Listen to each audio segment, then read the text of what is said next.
bad and the weird. You either live by the gun or you die by the sword.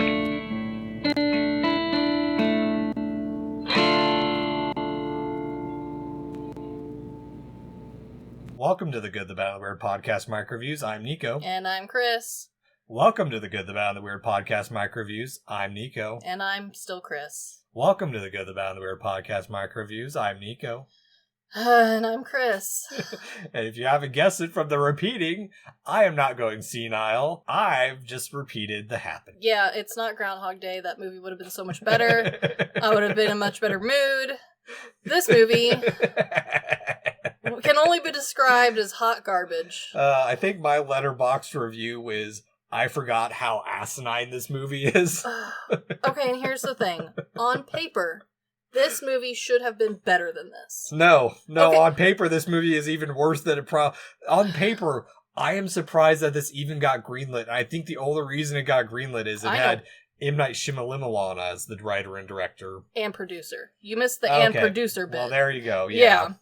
So, in comparison to Alfred Hitchcock's The Birds, we're doing The Happening because it's kind of similar but dumber. Okay, I see what Shyamalan wanted with the tense horror of not being able to control it and this sense of discomfort and unease, but what actually happened was a really bad interpretation of suicide that is almost offensive at times, along with some terrible acting. Oh my god. Across the board. So that's the other thing too, is this cast is Mark Wahlberg as Elliot Moore, God. Zooey Deschanel as Alma Moore, and John Leguizamo as Julian.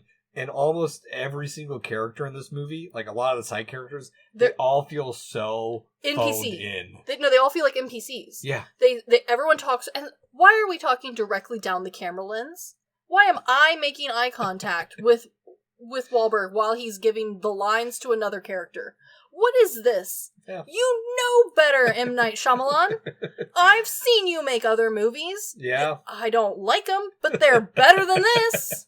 Yeah, and let's talk about the plot just initially. Is there really plot, or is there just a concept that we all explore for almost 120 minutes? It's about the U.S. falling into chaos as mysterious apparent suicides with lack of self-preservation starts rocking New York City originally, and then, surprise, quickly moves to Philadelphia. Yeah, which, I'm not gonna lie, maybe it's the Missourian in me, but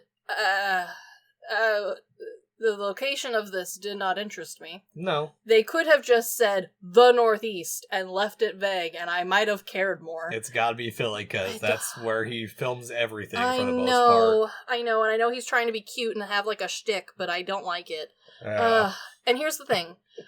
There are two parts of this. This movie came out in 2008. So you gotta kind of remember that there's two kind of big real life events that probably influenced this. One, we know for sure influenced this. Red Tide was a real thing that happened. This is for sure based on it. They even mention it a little bit in the movie, but they explain it terribly. So, real quickly, Red Tide was essentially a harmful bloom of algae. It happened around the coast in warmer waters.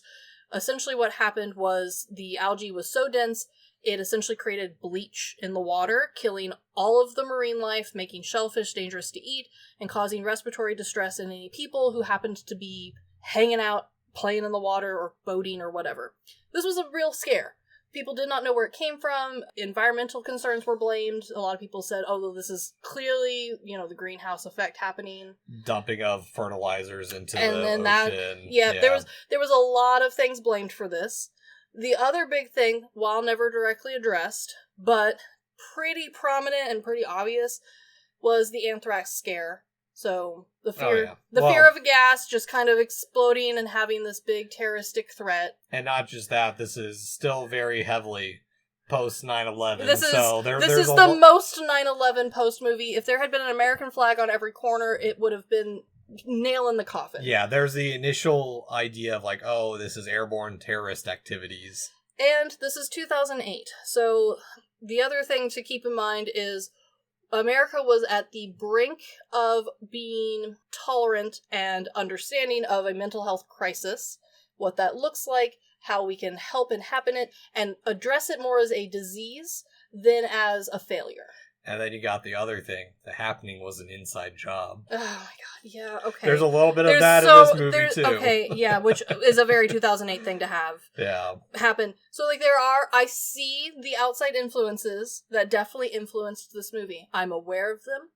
I think this movie did a shit job of trying to, bring those fears into a horror movie. Yeah, and I think there's a few things about this is because I think Shyamalan is trying to be super distracting, because that was the first thing when rewatching this is the opening does very little to set up other than like ominous music and then showing the wind blowing. And like, I think that's maybe the point, is to throw off how stupid this movie is going to be, because while there are a lot of things we do find out, yes, it's the fucking trees, which is the dumbest reveal that's told through some some small town botanist. But on top of that, it's stupid. It's not just that. They throw in all kinds of other theories into it too, of like, well, okay, and here's the thing that they are basing the whole premise around is that this is a, Save the Earth movie at its core. Which fits in with all of the things that we talked about, the real world environments. Like I said, there was a huge concern of like, we are poisoning this earth and poisoning each other, and that's why this is happening. I get that. However, a basic-ass child knows that trees and grass do produce a chemical to let you know that they have been hurt. Oh, yeah. They do not communicate. They do not have brains. The thing that they do to try and explain it is like, they've rapidly evolved, and it's like, that's not how evolution works. It's not how the evolution works. It's not how the damage chemical works. Because the movie isn't saying, we chopped down a bunch of trees and then the chemical is released, which would have made sense. It's not saying we plowed a bunch of fields they're not and the grass is killing. No. Yeah, they're not doing any like Fern Gully bullshit either. Of they've awoken some ancient slime curse that women are going to get sexually awoken to. No, which, I mean, fair. But if they had done literally any of that, if they had inserted a tiny bit of fake magic or fake science into this movie would have been better. Well, but they didn't, and it ruins the movie. Well, and that's, okay, so here's my thing with it. Okay. And the reason why I wanted to do this with the birds as well. Okay. Is, one, like you said, they try and explain it. And one of the dumbest things they do to try and explain with it is that, one, yes, I will acknowledge plants can tell when you're next to them because they have photoreceptive sensors. Yes. They cannot count how many people are near them. So they don't have brains! The whole thing of them being like, oh, we can't be in too big of a group, the plants are gonna know. It's like, that is one of the dumbest fucking things I've ever heard. It's so bad. And here's why, like, all through, like, the conspiracy theories, the ancient virus, the trees are doing it, it's the terrorists. All of that is so stupid and ruins the movie, because comparing it to like something like the birds explains nothing. No, it's just terror. The birds is more of a happening than this is, because it's like, okay, this is just, we don't know what happens, there's no explanation. This one, they try and throw so many explanations to us that say, hey, it's definitively the plants, to the point like, oh, we're gonna try and outrun the wind. That's so asinine. That's not how air works. Also, okay, and maybe this movie is aging extra bad. I'm not going to just say bad. I'm going to say extra bad. No.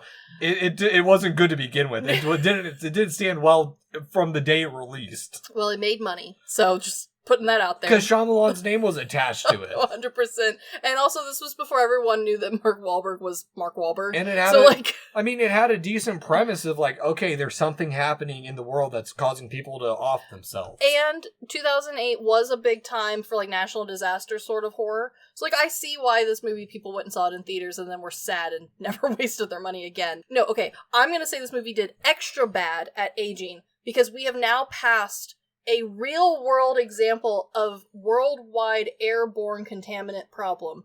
And you know what we all didn't do? Run into fucking fields into little groups of 2s and 3s like Freddy and the gang. We stayed inside. We had air filters. We wore masks.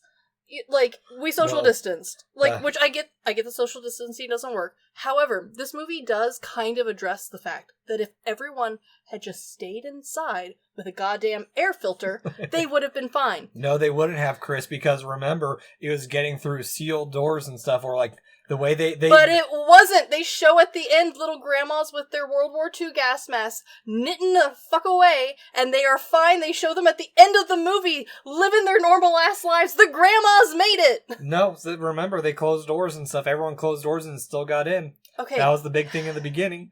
That's okay. That's where this movie fails even harder. Because here's the thing.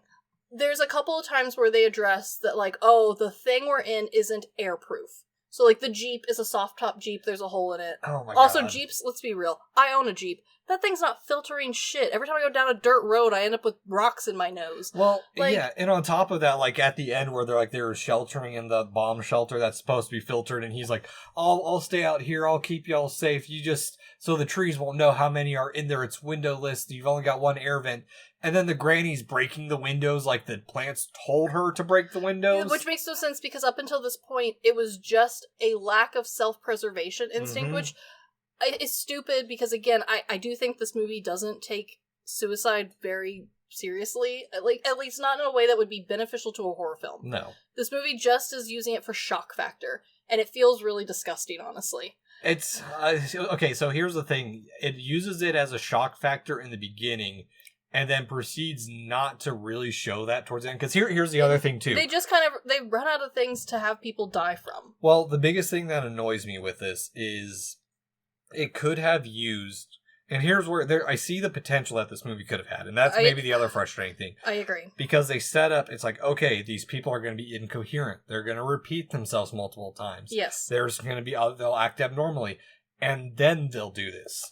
In this, we never have that because all it is just like someone says something and then boom, it's over. Or like everything happens off screen. The only other thing we see like is a car, like outside of like the first scene of like the dudes jumping off the roofs, the guy getting his arm ripped off by the lions. Yeah. Is John Leguizamo's character slashing his wrist. And well, we do see a guy who throws himself in front of a lawnmower very fucking slowly. We see linemen have hung themselves with their own extension cords. Yeah. Like, we see the aftermath of death, but again, they so heavily emphasize that this is suicide.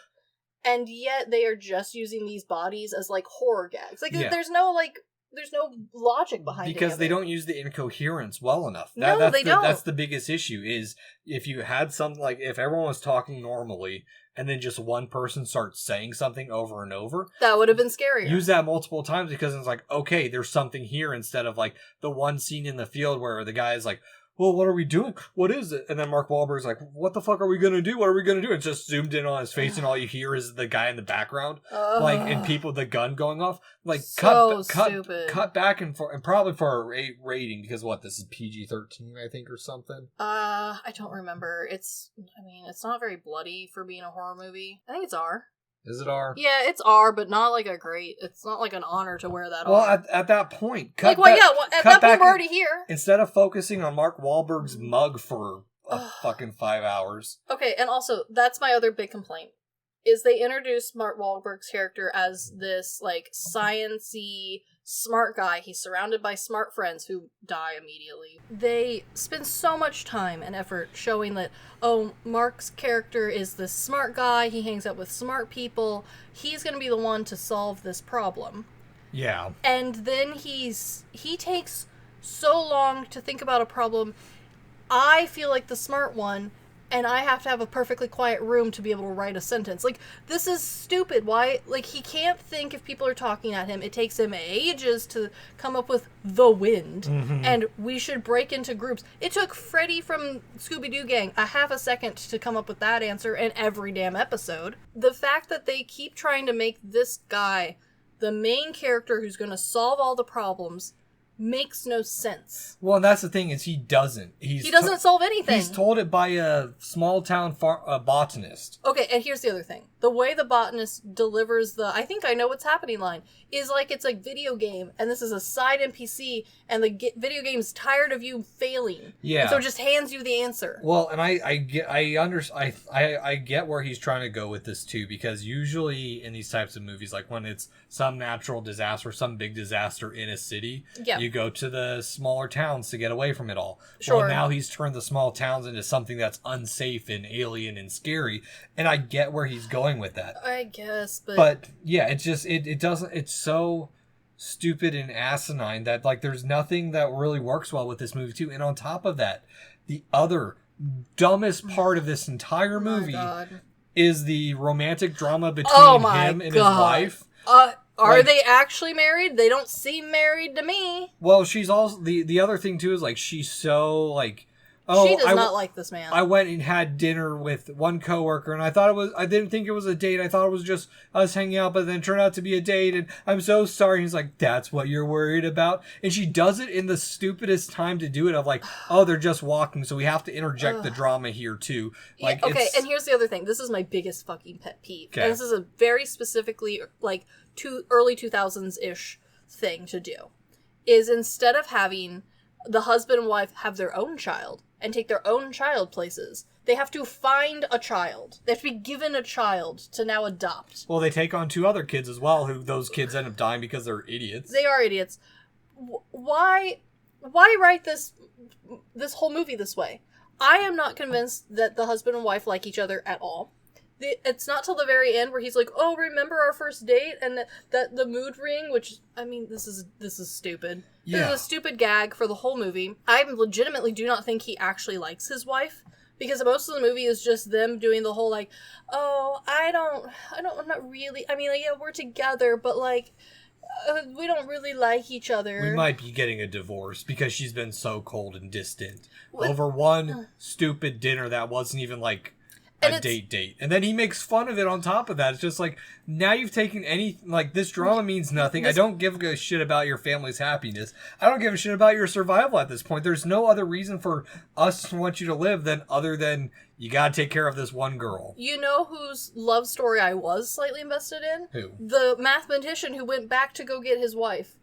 That was tragic. Yeah. That was the only emotion I felt in this movie. And that's the thing, is like the deaths are so chill and provide zero suspense. Is just like, he's like, hey, what's the number of like this? And the girl, who's in a panic obviously, is like, oh, well, I don't know. He's like, oh, it'd be this much. And then like, because he's like staring at the roof, and then they drive the car like into the tree. It's just it's so boring. You didn't even build up. You're not even using the symptoms that you have told that are supposed to be the key features of this movie. It's just like, oh, they've said something. Oh, the wind's blowing.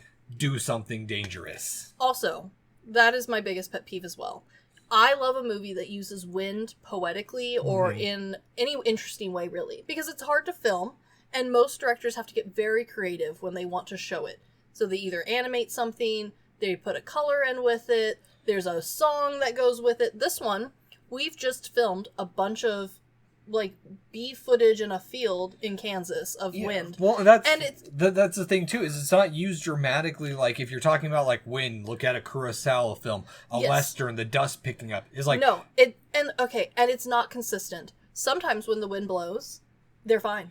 And sometimes when the wind blows, they're not fine. It's because the trees are counting, Chris. They know that, if there's 3 people, there's fine. If there's 4, murder tree time. And then out of the blue, the trees are just like, oh, never mind, JK, it's fine. You all go back to your normal lives. This was our warning shot, guys. And then, and no one learns anything. And again, I understand that not all cars filter well, but this movie does it acknowledges that if you filter well enough, you're fine. Because multiple people that we saw cut scenes to who were boarded up in their homes or wearing gas masks of some kind, they're fine. To me, that means, because this movie is supposed to be set sometime a little bit before 2008. I don't think it's meant to be in the year it came out. The cell phones are the wrong year. The clothing's a little off. Shooting. Those hospitals have damn good air filters. You know how I know? I have to spec those bitches. I know. Those people would have been fine. This movie makes no sense. Everyone who's a hermit who lives in their home probably would not have noticed that this was happening. Yeah. And they don't address it. They barely show a couple of people who are fine because they stayed in their bathrooms, or two grannies who are just knitting away with their gas masks on. Well, and on top of that, like at the end, they're like, oh, we're able to predict this. We know, I mean, we know how this is caused, but like, we don't know when it's going to happen again, but we can predict that this was the warning from the plants that we're killing the planet. And that's the part where I think this movie was supposed to be trying to tie more of the anthrax scare, because that was kind of the message that the government sent out after that happened and everyone was scared to open their mail. Yeah. And where they were like, oh, no, guys, we can detect it. It's fine. Don't be afraid. And, like, everyone knew it was, like, a preemptive, like, you're fine. It's fine. Sort of thing. So I think that's the fear he was trying to inject, but he does so terribly. Yeah. Because the news is barely on, because they don't want to listen to it, or they're in the middle of the boonies. They're like, Zombieland hitchhiking through the worst part, the place where the plants are. I know, Philadelphia, or not Philly, the Pennsylvania in its nature. Okay, and again, as a Midwesterner, I just don't see it. I'm sorry, your state's not big enough. It's not. Pennsylvania's, are you kidding me? Pennsylvania's huge. It's big. It's not big. There's not enough corn to kill all them people. It's not the corn, Chris. It's all the plants. It's the grasses. It's the trees. Okay. They've all mutated with the same mutations at a rapid rate, even though some have been over there for hundreds of years. And also, like, okay, and if we're going with it's the trees and Pennsylvania, okay, then sure, but then show Pennsylvania trees. Show the lush foliage. Why are we in the field? Why are we in a wheat field? Why are we in a wheat field for half this movie? It's a tall grass field. It's stupid. It's stupid. Because, again, they keep saying, like, oh, it's... Well, remember, the field the field they're on, there's a test house, or a model house. There is a model house, which is about to be developed. Yeah, again, he's trying to be the Ferngully, but with horror. It doesn't work, because you don't feel like the Earth got any justice. You don't feel like the humans have learned a lesson, because we go back to doing the same shit we did before. Yeah, no, it's completely unresolved, and they try and just flush everything away. And the only thing that I wish had happened from this movie, I wish it had done well enough to get him a sequel. They thought about a sequel. Because where it starts off and it warns Paris, France. I would have loved to see a sequel and watch a bunch of French people freak out. That would have been much more funny. This movie would have... There's a lot of this movie I could have forgiven if this movie had stuck to the sentientness of the plants, and there had been, quote-unquote, forgiveness for, like, the lady who lives with no power, so living like a hermit, or the farmer who, like, talks to his plants and loves them. Like, if there had been, like, oh, the people who are kind to plants and kind to the environment, they're fine. So we all just learn to live a simple life and, live in harmony with the land. I could have overlooked so much of this movie. Oh, yeah. No, I mean, honestly, there are so much other better movies that have done out there. Like, I'm not a huge nature horror fan, but there are a couple out there that have similar things. Like, one of the horror came to Shikoku collection. Oh. Genocide. Yeah. That's one that does something similar. It explains it a lot better and it works enough. And then there's also, like, Matango, Attack of the Mushroom People, where... That's a great name. Yeah, I mean, granted, they're Japanese movies, so maybe not as influential, but they also, still... It's the idea. This idea of, like, you have to have some justice somewhere for this, for it to make sense. Kind of in the same way that all, like, the beast horror or animal horror that we've talked about every summer, there is a rule there, right? The sharks have been, like, you've been hunting them. Or you're going down too deep. You're in their territory, so we're getting justice. You're Saruman, and you've destroyed a good chunk of the forest, and so now the Ents are coming back. Yes! Honestly, yes! Like, the logic can be missing if there is some form of proven justice. Or if you can suspend your disbelief enough, and that's the issue. There's none. Is this movie just bounces around so much that... And also... The acting is really so bad. Unbelievable. The acting in this really doesn't help. My husband famously told me after this movie was done that he goes, wow, this movie had a lot of very famous people in it. I'm surprised they couldn't do something to help save this. And I kind of agree with him, granted. I'm not a huge fan of any of these actors, to like a huge extent. I'm not a giant fan of anyone in particular. John Leguizamo is still my favorite. I agree. He's the best of this cast, and he's the most underutilized. Yeah, and I mean, I like some movies with Betty Buckley in it, but like she's a side character. John's a side character. But even they delivered their lines stiff and looking the wrong direction. The lighting is bad. The shots are either too close or too far. They're looking at the wrong thing. We're not watching either the action or the horror, or we're looking at random horror that no longer feels horror because it's boring. This movie was terrible on every account. The writing is bad. The directing is bad. The camera work is bad. The acting is bad. Hell, the producing is bad. Everything you did, M. Night Shyamalan, is bad. And I'm shocked by how bad. Because I know all of the people who worked on this have produced better garbage than this. I'm not even going to say the good stuff they've made. I'm just saying better garbage. Yeah. This was barrel scraping bad. Very much so. Good God. So then, Chris, run by streamer declined that we ever watched The Happening despite having an audio recording of us watching it. I will fist fight someone before I watch this again. This movie was garbage. I never want to see it again. And luckily, the moment we're done talking about it, I'm going to forget everything about it because that's how forgettable this movie is. Yeah, I'm kind of in that same boat of decline. I mean, I would maybe watch it for the lulz, but it is such a shit show. It's such a shit show. I really don't think I could ever bring myself to seriously rewatch it again. And I even thought about watching some of the special features to try and understand maybe what he was thinking. But then I realized I really don't care enough to understand what he was thinking for this movie because regardless of what his intention was, it didn't meet whatever he was trying to do. It didn't. I did watch the special features. They didn't help. Yeah. As with almost every M. Night Shyamalan special feature. I'm not going to lie. I've seen many of his special feature. Once again, he rambles and talks about all of the things we just talked about, but proves that he is not capable of tying those things together into a horror movie. No. Don't even look at this in the dollar bin section of your vintage stock. No. Maybe if it's free, maybe take it. Yeah. Then, maybe not. This is like the bad movie version of The Plague, where you watch it and then you pass it on to someone else so they have to watch it. Like, that's the only reason. Yeah.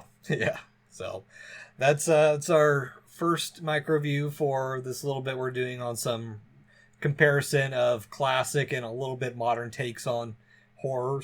And you know what? It was refreshing to do something this bad. We've watched a lot of good stuff recently. Oh, you have no idea. I have chosen. So for our next one, it's a little Two-Face, and our micro-view for that one is Two-Face. Oh my God, is that one awful. In the same boat as I almost watched the special features. I decided not to because it would be too much of a waste of my time. Good. Okay. Good to note. I will brace myself, and next time I'm going to bring better dessert to watch that movie with. Yeah. So, anywho, this has been The Good, the Bad, the Weird Micro-Views. Thanks for listening. Peace. Peace. Peace. God, this movie sucks.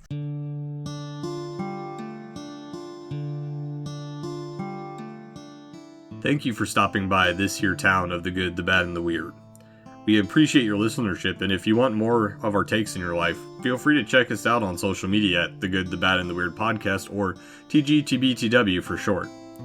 As well, if we missed a fact, your favorite part of a movie, or just have a suggestion and want to reach out and say howdy, feel free to email us at tgtbtwpodcast@gmail.com. And feel free to join our Discord at The Good, the Bad, and the Weird Podcast, where we talk about movies, just share random banter here and there. And always, check out our podcasters, streamers, or any other content creator we shout out in our episodes. We really appreciate it. And as always, thank you for listening. Peace!